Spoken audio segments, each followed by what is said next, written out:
Hi, I'm Taylor Wells. Welcome to Best Life Ever. I'm so happy you're here. So remember that Seinfeld where Elaine was, she was trying to get a job, right? With the what was she? I can't remember. I remember the woman interviewing Mr. Pitt. Oh, Mr. Pitt, who loved Jackie O. And then Elaine was talking about Jackie O. Didn't she come in like dressed like Jackie O? Right. Right, so she came in with like the hair, the scarf on and the glasses, and it was really funny, just the visual. But and then the woman was saying, you know, Jackie O had a lot of grace. And then what did Elaine say? Something like, well, I have some grace. I like to think I have a little grace. That's right. And the woman, super snobby, was like, you can't have a little grace, right? So then Elaine was like, okay, I have no grace. I have no grace. And she like just totally blew the interview. But then Mr. Pitt saw her walking out and hired her. So you never know, by the way. But I was thinking about that this morning on my mat, and I was thinking about, you know, opening my body on my mat and like releasing the resistance in, you know, different parts of my body, which is what I do when I practice yoga in the morning, early in the morning.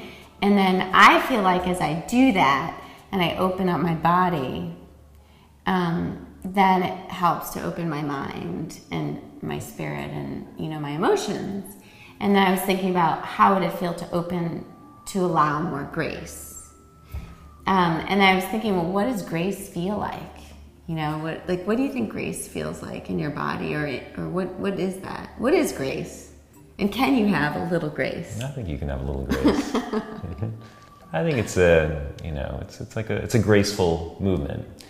You know it when you feel it. I mean, you feel it when you do it, and it's being balanced, aligned, and connected with your body. So you feel, and it really doesn't matter how flexible you are, for instance, but if you take the example of a yoga pose, you know it's a graceful pose if, if your body doesn't feel contorted in it, if you don't feel like you're forcing your body, if you don't feel pain in it.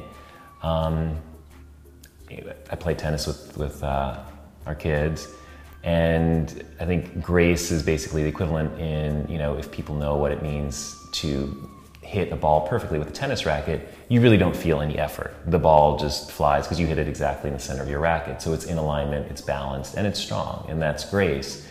And the same thing happens when you do a yoga pose and you tap into the grace. It, from the outside, just like the tennis ball being hit, can look like, wow, that must have been really hard, or there must have been a lot of effort going into that. But it's instead, you know, the yoga pose comes from a place of grace, where just like with a tennis racket, when you hit it perfectly aligned in the center, if you're aligned with your body in the pose, it is graceful, because you're not hurting your body, your muscles are opening up at the same time, they're working to support you in the pose, and all that working together is grace. And it doesn't have to look perfect on the outside, but that's how it feels on the inside. Yeah, that's perfect. I love that. That's great. So it turns out you can have. You can have, yeah. A little. If you haven't seen that Seinfeld, definitely see it. Have the best day ever.